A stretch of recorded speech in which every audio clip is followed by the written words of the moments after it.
wuyi obre afenso nyema bebra yede egu ye honam so emma ni padua no entumi enjina ne ho so yie yenda yie afenso adwendwen a emma ememma wo honam ensore ya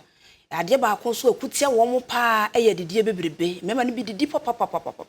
eno na eye Dr. Boaben Foster wono eno oda Boaben Authentic Herbal Hospital ano wepie mu ofonto from dwumadie so no wo kire se didie bebrebe memma eno na emma mo ho ensore Tembia wo didie no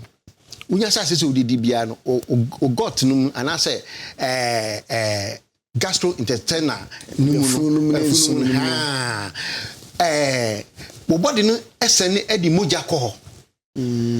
edi moja ko ho nye moja kwa eno so e provide energy so na se udidi broso dia udidi broso dia de ye ne se o moja no sa sene o body no sa sene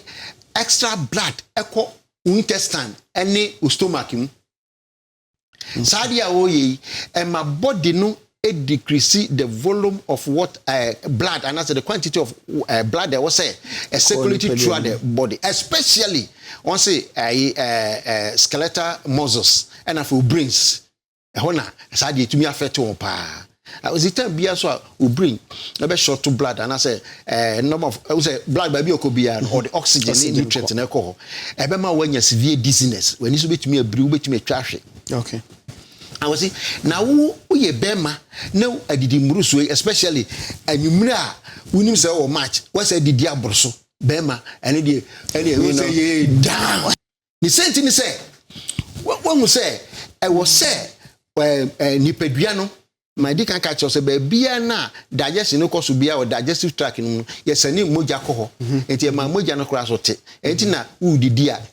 udidia me it takes me about 25 to 30 minutes na me didi enti se me adwuma no bi tie akire a me hwe 10 so that because me tumbo asepa and you have to chew very slowly and swallow slowly. I was see it takes 20 minutes na stomach na asani message na ma or brains ni say ebia why you are satisfied full and as a bibi etisa I was see enti u be man na wo match na adwo na wadidi aboroso no moja na I was a security eba o say ye enum no ni gina most of it na echo stomach and intestine yes be